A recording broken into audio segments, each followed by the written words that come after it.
The carriage stopped, and for a long moment no one moved.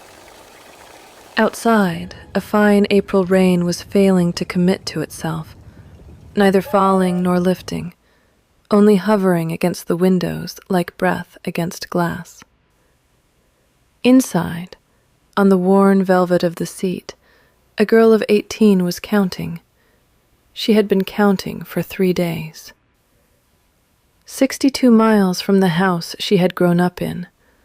11 hours since the priest had said the words.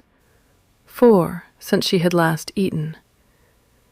3 since her stepmother had pressed a small embroidered pouch into her palm and told her not to open it until the wedding night. 2 since she had stopped pretending the pouch did not matter. 1 since she had realized she did not know the name of the man she had married.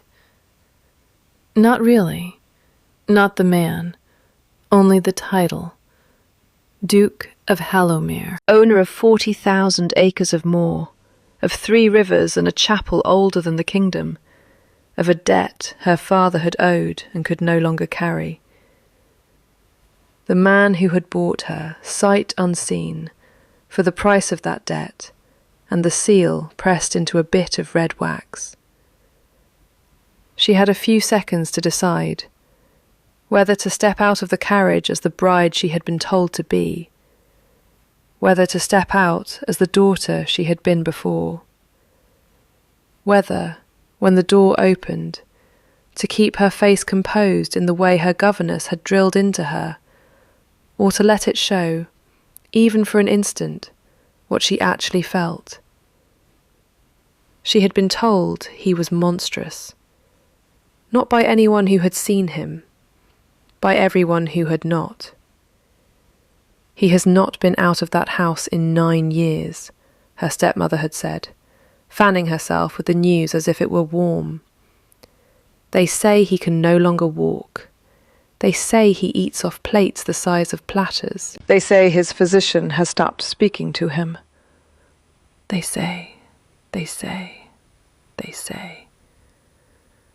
The pouch in her hand was heavy for its size. She did not need to open it to know what was inside. A small vial. Her stepmother's idea of mercy. Use it if you cannot bear him, the woman had said, not meeting her eye. A few drops in his evening wine. They will say his heart finally gave up. You will be a widow before sunrise, and a duchess for the rest of your life. The door opened. A footman with white gloves and a face like a closed book offered his arm.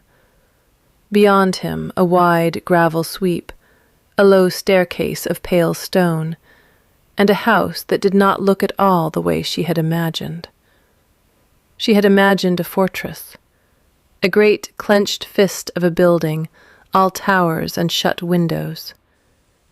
Hallowmere was not that. Hallowmere was long and low and patient, the color of old butter, with tall windows that had clearly been opened recently, and ivy clipped back from the frames in a way that suggested somebody on this estate still believed in air. She took the footman's hand. She stepped down. The gravel pressed through the thin soles of her traveling shoes, and she was grateful for the small, honest pain of it, because it was hers, and nobody had arranged it, and nobody had paid for it with red wax. A woman waited at the top of the stairs, older, narrow, in gray wool that had been good once and was still tidy. The housekeeper, then. Mrs. Anvers, the lawyer had written, a woman of 40 years' service to the family. The housekeeper did not curtsy. She inclined her head, which was different, and she said, "Welcome, Your Grace," in a voice that carried no warmth and no coldness either, only the steady tone of a person announcing the weather.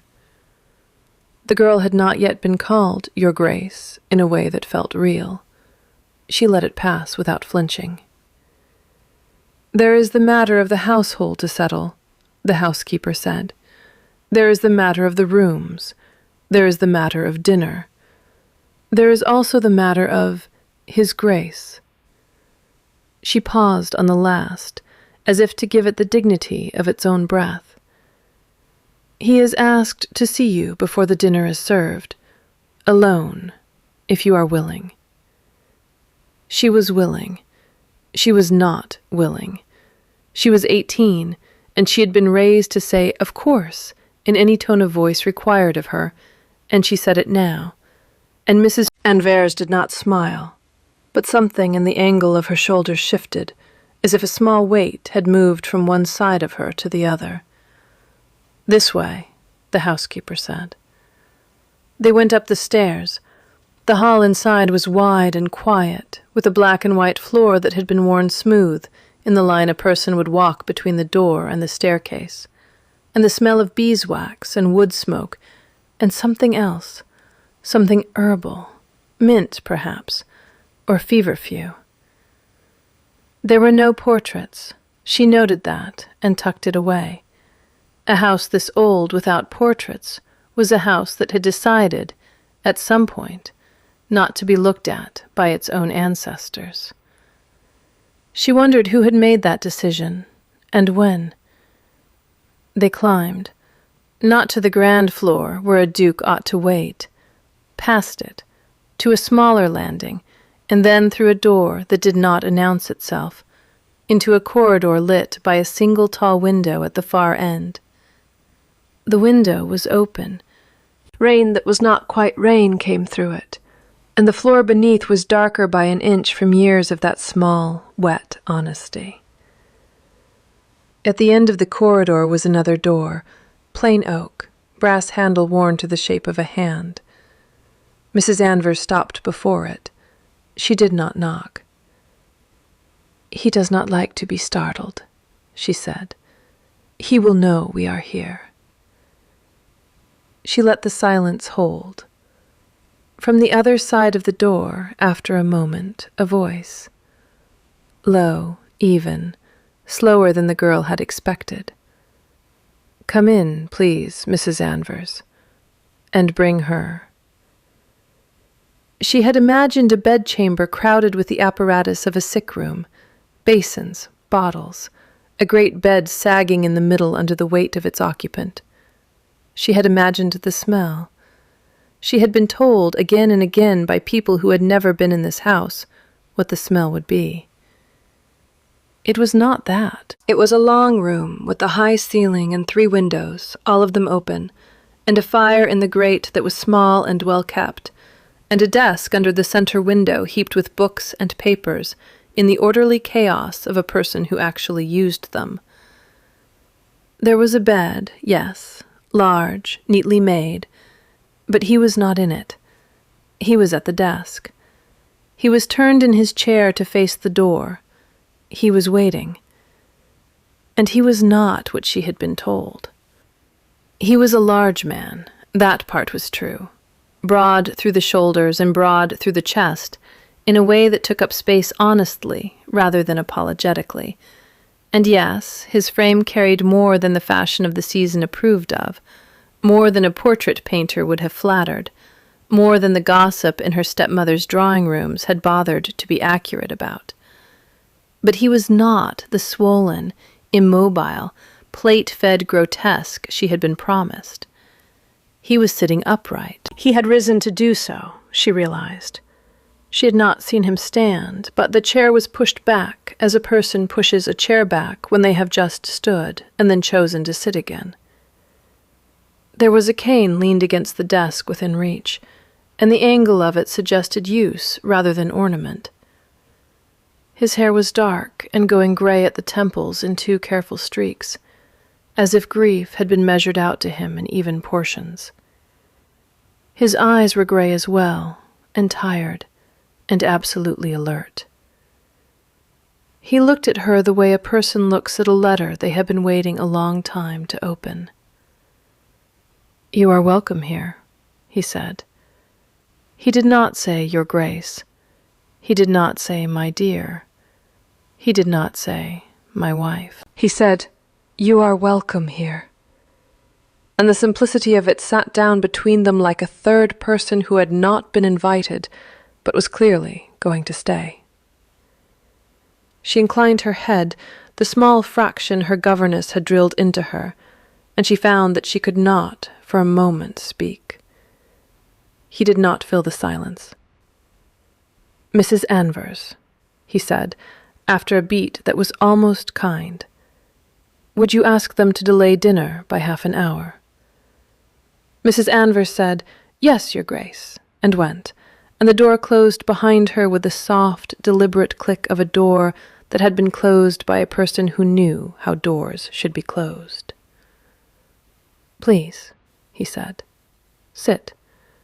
There is a chair by the fire. It is the warmest place in the room, and you have been in a carriage for 3 days." She crossed the floor, aware of every step, aware of the small weight of the pouch in the pocket of her traveling cloak, aware that he was watching her, without watching her, the way a careful person watches a bird that has come in through an open window and might or might not stay. She sat. The chair was deep and the cushion had been turned recently. She noted that. She was noting everything. He waited until she had settled. Then he said, "I am going to tell you 3 things, and I am going to ask you for nothing in return except that you listen." She found her voice. "I am listening," she said. Her voice came out steadier than she had feared, which surprised her and did not surprise him. He nodded once. "The first thing," he said, "is that I did not buy you. I know what the papers say. I know what your father told you. I know what my own steward has been instructed to say if asked. The debt your father owed was not to me. It was to a man who would have ruined your family in public and your sisters in private, and who had already begun to do both. I paid him. I asked him for the papers. The papers included an arrangement he had already pressed your father into accepting. I did not write that arrangement. I did not approve of it. I allowed it to stand because the alternative, in the time I had, was worse. I am sorry for that. I am more sorry than I am going to say tonight, because tonight you are tired and sorrow is heavy, and I do not want to put more weight on you in the first hour of your being in this house." She did not move. She did not breathe quite the way she had been breathing a moment before. He let the silence hold. He did not fill it. "The second thing," he said, "is that I am not what you were told I am. I am not well. That part is true. I have been ill for 9 years in a way that comes and goes, and on the bad days I do not leave this room, and on the good days I walk in the garden, and on the very good days I ride, briefly and badly. I will not pretend that I am a young man, or a thin man, or a man who has been treated kindly by his own body. But I am not dying tonight. I am not dying this month. My physician, who does still speak to me, whatever your stepmother's circle prefers to believe, has been clear with me about what I can and cannot expect. I tell you this so that you do not spend the next weeks watching me for signs of the end. There will be signs. They will not be tonight." The pouch in her pocket felt suddenly very heavy. She did not put her hand on it. She did not need to. She knew where it was. "The third thing," he said, and here for the first time his voice did something small, a fractional dip, like a foot finding a stair in the dark. "The third thing is that there is no wedding night." He paused. He did not look away from her, and he did not look at her with the particular tact of a man who is trying very hard not to look away. "There is no wedding night," he said again, more steadily. "Not tonight, not the night after, not ever, unless one day After a great deal of time, you choose it, freely, and tell me so in plain words, and even then I will ask you to tell me twice. You are 18.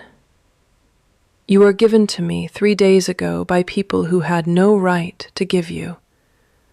I will not compound their wrong by acting as though it were a right. You will have your own rooms. They are at the far end of the east wing, with their own staircase and their own door to the garden. The key to that door is yours, only yours. Mrs. Anvers does not have a copy. I do not have a copy. There is no copy. If you wish to leave this house tomorrow, the carriage will be ready at any hour you name, and an income will be settled on you that will allow you to live, quietly and as you choose, anywhere in this country or out of it, for the rest of your life. You will not have to ask me twice. You will not have to ask me once. You have only to say the word to Mrs. Anvers, and it will be done. She heard, somewhere in the corridor beyond the door, the sound of a clock striking the half-hour. She heard, somewhere in her own chest, a sound that was not quite a sob, and not quite a laugh, and not quite anything that had a name. She held it. She let the silence hold. He did not fill it. After a moment, she said, very quietly, "Why are you telling me this?" He considered the question. He considered it the way a man considers a chess position he has been studying for some time, not because the answer is unclear, but because he wants to give the listener the courtesy of the full thought. "Because," he said, "I was sold once. Not in the way you were, but in a way that taught me what it is to be handed across a table as part of a sum. I was 13. The person I was handed to was kinder than I had any right to expect. He told me, on the first night, that I owed him nothing. I did not believe him for 2 years. When I finally did, it was the beginning of every good thing I have had since. I am not him. I will not be that to you. But I would like, if you will permit it, to extend the same courtesy. You owe me nothing, not your gratitude, not your company at dinner, not your conversation, not your hand at the altar tomorrow, if it turns out there are more papers to sign. If there are, I will sign them alone, and the lawyers can mutter, and the world can think what it likes. You owe me nothing." She looked at the fire. The fire was small and well kept. Someone had turned the cushion of her chair recently. Someone had opened the windows in this room because a man who has been ill for 9 years would otherwise smell of the room, and he did not. Someone, somewhere in this house, had decided long before her carriage arrived that she would be received as a guest and not as a purchase. She thought of the pouch in her pocket. She thought of her stepmother fanning herself with rumour. She thought of the 62 miles and the 11 hours and the 4 since she had eaten. And she said, because she was 18, and because she had been raised to say small, honest things in small, honest moments, "May I have something to eat?" He smiled. It was not a large smile, and it did not last, but it reached his eyes, which was the first thing about him that did not surprise her, because she had already understood, somewhere between the door and the chair, that everything in this man reached his eyes eventually, and that this was the secret his house had been keeping for 9 years, and that the gossip in her stepmother's drawing rooms had never once guessed. "Yes," he said, "you may. Mrs. Anvers will take you down. I will not join you tonight. The stairs are not kind to me in the evenings, and you have had a long day, and you should not have to be observed while you eat your first meal in a strange house. I will send up, if I may, a note in the morning. You may answer it or not." He paused. "Whatever you decide," he said. "You are safe here." He let the silence hold, and this time she filled it, with a small nod, and with a breath that came out longer than she had meant, and with 2 words she did not know she was going to say until she had said them. "Thank you." He inclined his head, just the small fraction her governess had drilled into her, and she understood, in that exact gesture, that he had been raised in the same school of small, honest courtesies, and that whatever else was true of this house, it was a house that knew how to bow without bending. Mrs. Anvers was waiting in the corridor. She did not ask how it had gone. She did not need to. She led the girl down a different staircase, a narrow one with a worn rail, and along a passage of low lamps, and into a small paneled room where a single place had been set at a round table. A bowl of soup, bread that was still warm, a glass of water, a glass of wine that the housekeeper, without comment, removed before the girl could even consider it. "We do not," Mrs. Anvers said, "give wine on the first night." She did not explain. She did not need to. The girl ate. She ate slowly at first, and then less slowly, and then with the honest hunger of a person who had been counting miles instead of meals. Mrs. Anvers stood by the door, not watching her eat, but present, the way a good servant is present, like a lamp that has been lit and then forgotten, and is doing its quiet work all the same. When the bowl was empty, the housekeeper said, "Your rooms are ready. Would you like to be shown now or in an hour?" "Now," the girl said. The housekeeper inclined her head. They went. The east wing was longer than she had expected. The rooms at the end of it were not grand. They were better than grand. They were considered. A sitting room with 2 windows facing east, so that the morning light would come in first, and the heat of the afternoon would not. A bedroom beyond, with a bed that had been made up in plain white linen, no canopy, no heavy curtains, only a light coverlet folded back as if to say, "You may sleep or you may not. The bed will not insist." A small writing desk by the window, paper, ink, a pen freshly cut, a shelf of books that someone had clearly chosen with thought, no religious tracts, no marriage manuals, only novels and poetry, and a single slim volume on the birds of the moor. A door at the back of the bedroom, narrow, with a brass key in the lock. Mrs. Anvers nodded at the key. "That is yours," she said. "The garden is at the bottom of the stairs beyond it. The gate at the end of the garden opens onto the lane. The lane goes to the village. The village has an inn. The innkeeper has been told that if a young woman comes to him in the night asking for a carriage to the city, he is to provide one, and the bill will come here, and no questions will be asked of her or of him." "I tell you this," Mrs. Anvers said, "not because I expect you to go, but because His Grace asked me to tell you, and I do as he asks." She paused. "And because," she added more quietly, "I would have wanted to be told, at your age, that the door was not locked."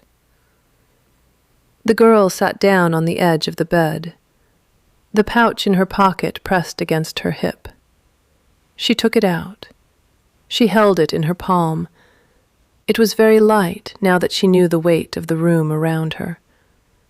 She looked at Mrs. Anvers. The housekeeper looked back, steady, unsurprised, the way a person looks at a small object that has arrived in a house where small objects of that kind have arrived before. "May I," the girl said, "give this to you?" Mrs. Anvers held out her hand. The pouch passed between them without a word. The housekeeper closed her fingers around it. "I will see," she said, "that it goes into the fire. Not this fire, a larger one. Tonight. You will not see it again." The girl nodded. She found that she could not, for a moment, speak. Mrs. Anvers waited until she could. Then the housekeeper said, "Good night, Your Grace." And this time the title did not sit between them as a stranger. It sat as the small, honest weight of a thing newly received, not yet earned, not yet refused. The door closed with the soft, deliberate click of a door closed by a person who knew how doors should be closed. The girl was alone for the first time in 3 days. She did not weep. She had been told by every woman who had ever instructed her that she would weep on the first night of her marriage, and she did not. She walked to the window. She opened it wider. The rain that was not quite rain had given up its hesitations and become at last a true, small, steady rain, the kind that falls in long, thin lines and makes the world smell like cut grass and turned earth. She stood at the window for a long time. She watched the rain. She listened to the house. The house was not the house she had been promised. The man at the desk was not the man she had been promised. The pouch was gone. The key was in the lock on her side of the door. She was 18.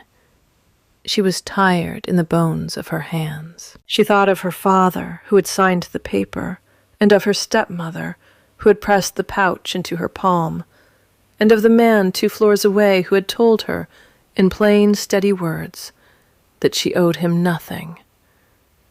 She did not yet know what to do with any of it. She did not need to know tonight. She closed the window, but not all the way. She lay down on the bed in her traveling clothes, because the act of undressing felt like a decision, and she was done with decisions for one day. She pulled the light coverlet up to her shoulders. She listened to the rain. She listened to the house. She closed her eyes. Somewhere, far off, a clock struck the hour. She counted the strokes.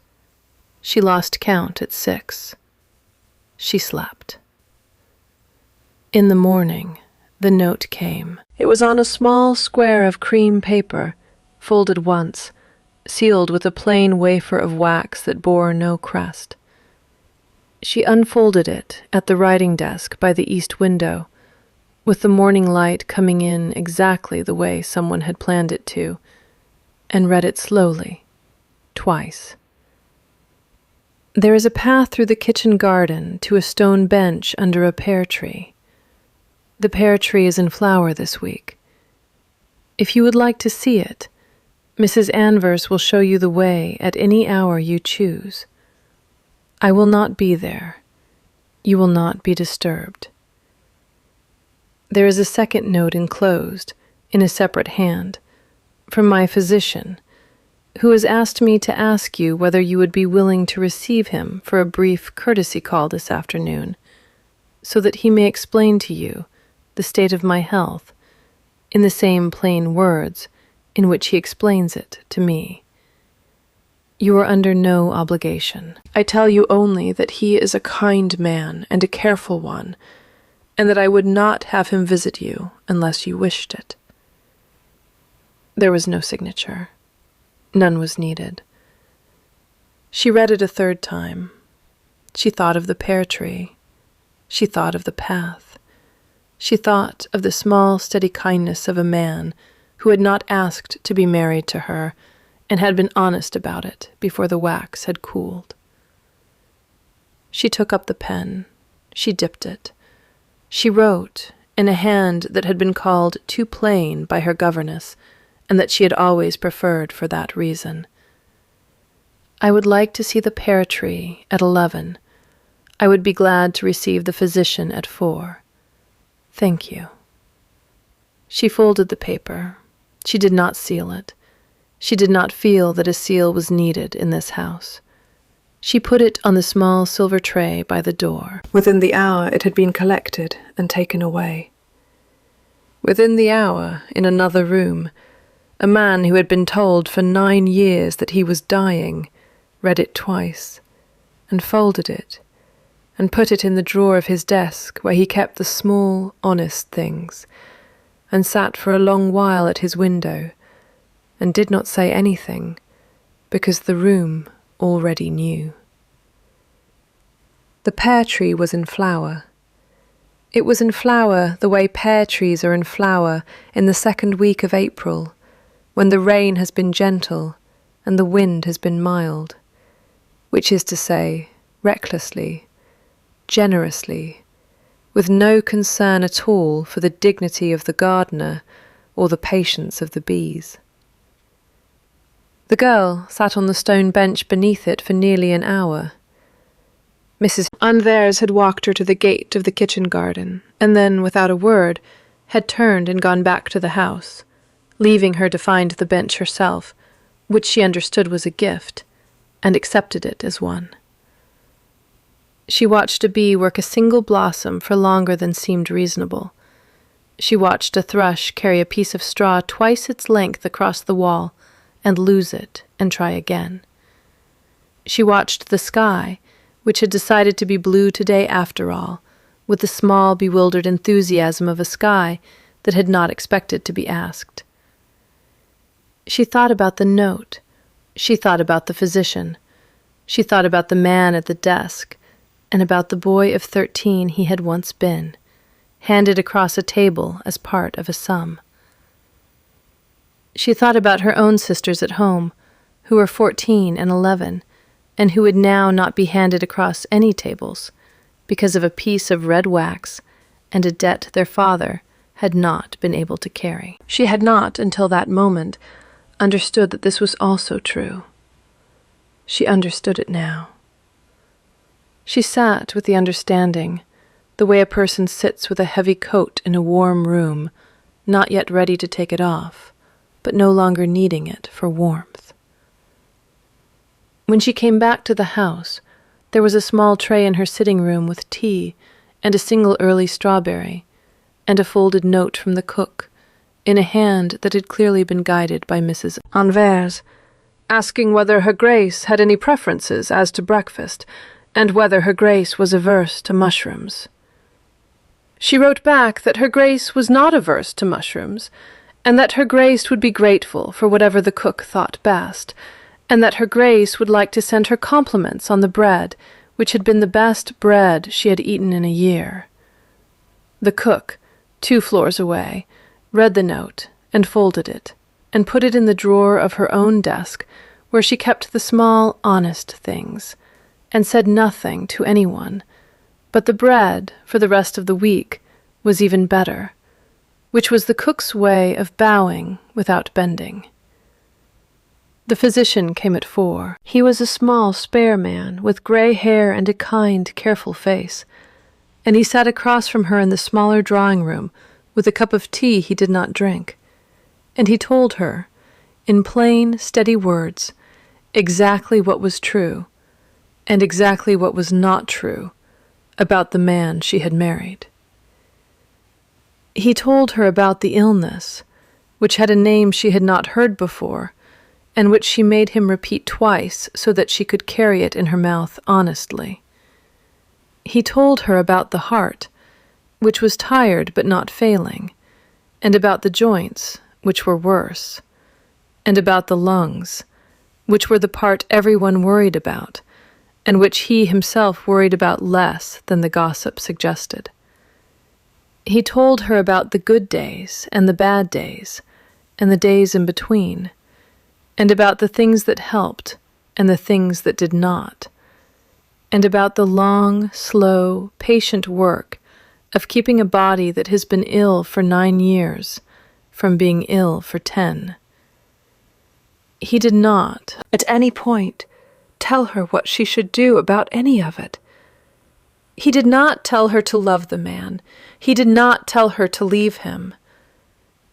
He told her, at the end, that he had been the physician of this house for 22 years, and that in those 22 years he had watched a great many small, honest kindnesses pass through these rooms, and that he believed her presence in it, however it had come about, was already one of them, and that he hoped she would forgive him for saying so, because he was old and tired and entitled at his age to say one true thing per visit.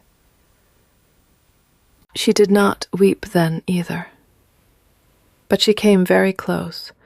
She thanked him. She walked him to the door herself, which was not done, and the housekeeper, watching from the end of the corridor, did not correct her, which was also not done.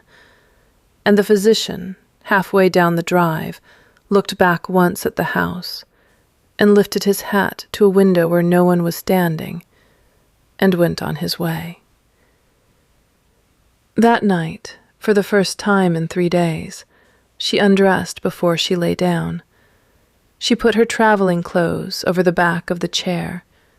She put the brass key from the garden door on the writing desk where she could see it from the bed. She did not lock the door. She had not locked it the night before either, but tonight she noticed that she had not, and the noticing was the difference. She thought of the pear tree. She thought of the bread. She thought of the man 2 floors away who had not come to dinner, who would not come to dinner tomorrow either, who would send small notes and small kindnesses and small choices into her rooms like a tide, patient, undemanding, willing to be refused. She thought, for the first time, that she might, in some week she could not yet see, write a note back that was not only courteous but also curious. She thought, for the first time, that she might one day ask him about the boy of 13 and the man who had been kinder than he had any right to expect. She thought, for the first time, that the word husband, which had sat in her mouth like a stone for 3 days, might one day be a word she could say without it cutting her tongue. She did not promise herself any of these things. She only noticed that they were possible, which was more than she had been able to notice the night before, and she let that be enough for one night, and she slept. The weeks that followed were quiet in the way that quiet weeks are quiet when they are doing important work underneath. They walked, on his good days, in the kitchen garden slowly with a cane, and he showed her the names of plants she had not known had names, and she showed him a way of looking at the thrush on the wall that he had not, in 9 years, thought to try. They wrote, on his bad days, small notes back and forth across the house, sometimes about books, sometimes about the weather, once, memorably, about a mouse in the pantry that the cook had named and refused to allow anyone to trap. They did not speak of the wedding night, because there had not been one. They did not speak of the pouch, because Mrs. Anvers had put it in the fire as promised, and the fire had kept its counsel. They did not speak of love, because love was not yet a word that either of them had a use for, and they were both, in their different ways, people who waited until a word had a use before they used it. They spoke instead of small honest things, which was how, in the end, the larger ones arrived. He told her, one afternoon under the pear tree, about the boy of 13. She told him, one evening by the fire in the smaller drawing room, about the 62 miles and the 11 hours and the pouch in her pocket. He did not flinch when she said it. She did not flinch when he listened. They sat with it, the way 2 people sit with a heavy coat in a warm room, no longer needing it for warmth, not yet willing to take it off. When she had finished, he said only, "I am glad you gave it to Mrs. Anvers."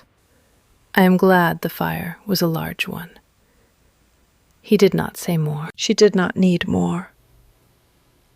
The silence held, and neither of them filled it, and somewhere in the corridor a clock struck the hour, and she did not count the strokes, because she had stopped counting in this house some weeks before, and had not noticed when she stopped, which was, she understood now, the truest sign that she was no longer traveling. Her sisters came in the summer. He had arranged it without telling her, the way he arranged most things, by writing a small, careful note to a lawyer and then forgetting to mention it for 3 weeks. They arrived in a carriage that was not their father's, with a governess who was not their stepmother's, and they ran across the gravel sweep in a way that no one had run across that sweep in 9 years. And Mrs. Anvers, watching from the top of the stairs, did not smile. But something in the angle of her shoulders shifted, as if a small weight had moved at last from one side of her to the other, and decided to stay there. The younger sister found the pear tree within an hour. The older sister found the library within 2. The Duke, who had been having a bad week, came down the stairs that evening with a cane and a great deal of effort, and a small private terror that he had hidden from everyone except his physician and his wife. And he sat at the head of the long table for the first time in 9 years. And he ate a small supper, and he asked the younger sister with great seriousness whether she had yet been introduced to the mouse in the pantry. And the younger sister, with equal seriousness, said that she had not, and that she required an introduction at once, and the older sister laughed, which was the first laugh that long table had heard in a decade. And the Duke, looking down the length of it at the girl he had married, who was laughing now too, with one hand pressed to her mouth in the way of people who are surprised by their own laughter, understood, in a small, private way, that he would not speak of for some months yet, that he was no longer dying alone. He did not, as it happened, die that month. He did not die that year.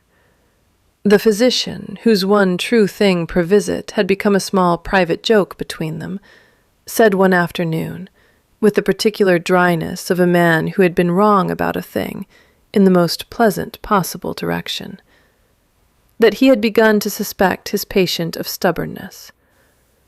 The Duke said he had been accused of worse. The physician said he had not finished the sentence. He had begun to suspect his patient of stubbornness, he said, in the matter of staying. The Duke looked at his wife, who was at the window with a book she was pretending to read, and said nothing, because the room already knew. It broke quietly in the end, the thing between them.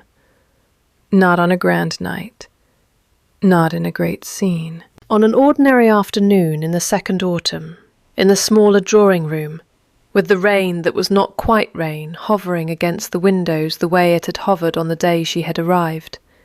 She was sitting on the floor by the fire, which was not done, sorting through a box of letters he had asked her to help him answer, and he was at the desk with the cane leaned within reach, and she said, without looking up, "I think I would like to stay." She said it the way a person says, "I think the bread is better this week." She said it the way a person says, "I think it will not rain after all."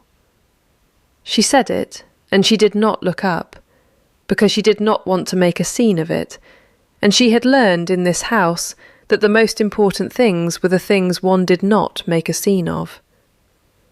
He did not answer for a long moment. She did not fill the silence. After a while he said, very quietly, "I am glad."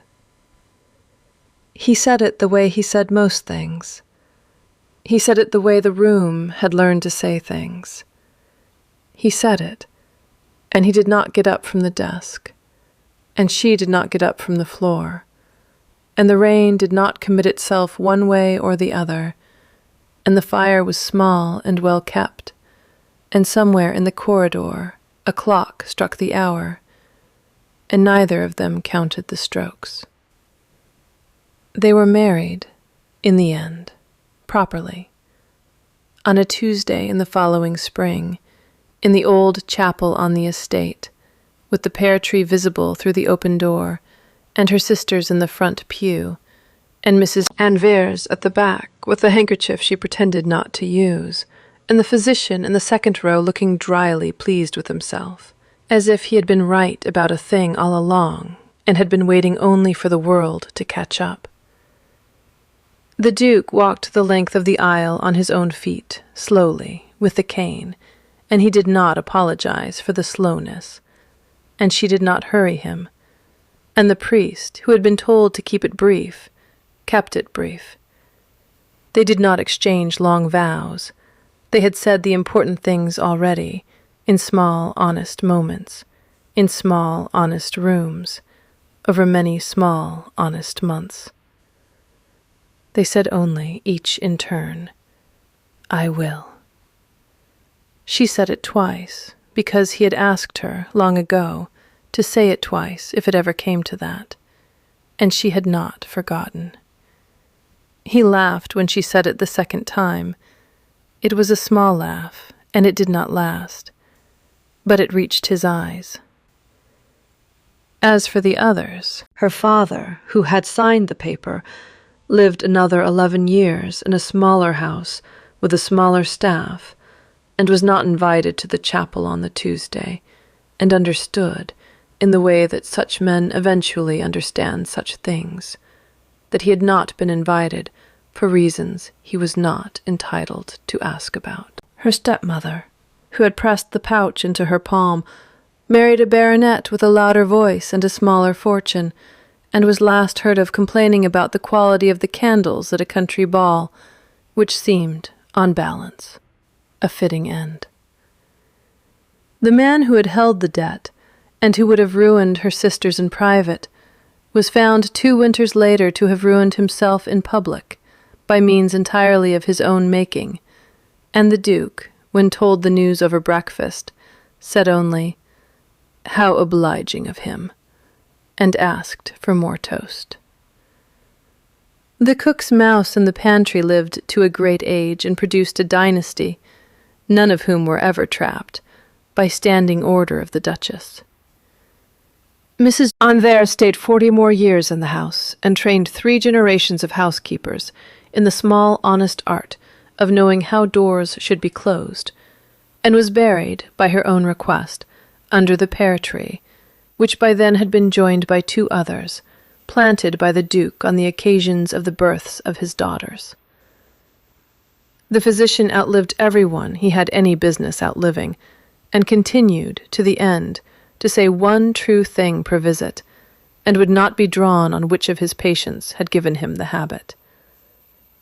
And so, friend by the fire, that is where we will leave them, in a small drawing-room with a small, well-kept fire, and a rain that is not quite rain at the window, and a pear tree somewhere out beyond the garden gate that does not yet know it will one day shelter a good woman's grave. If you have ever been handed across a table as part of a sum by people who had no right to do the handing, if you have ever been told what a person is before you were allowed to meet them, and found when you met them that the telling had been a small, mean lie.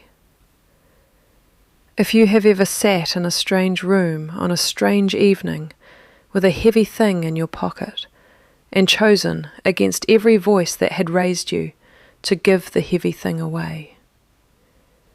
If you have ever discovered, slowly, in small honest moments, that the door was not locked, and that the key was on your side of it, and that the person on the other side of the house had been, all along, only waiting to be asked, then you already know what she knew, on the night of the pear tree, and the bread, and the note that said, "You are safe here."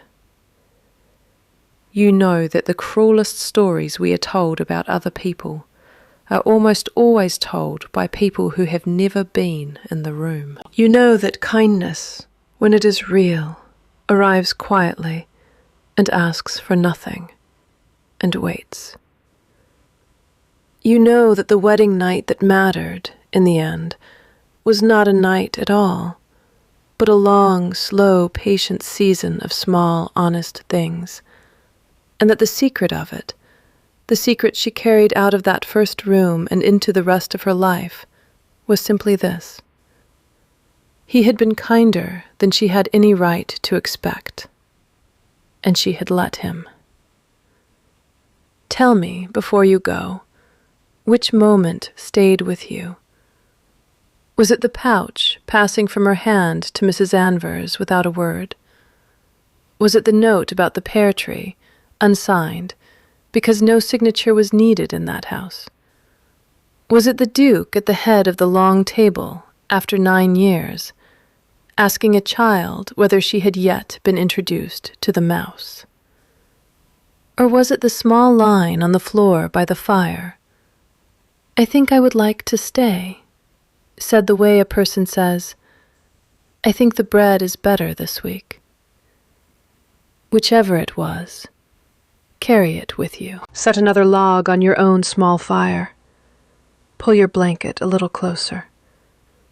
And when you are ready for the next story, come back and sit with me here, by this hearth, and we will begin again, you and I, the way we always do, with a charged moment and an unanswered question, and the quiet promise, but whatever the world has been telling you about the person on the other side of the door, it is almost certainly, in some small honest way, wrong.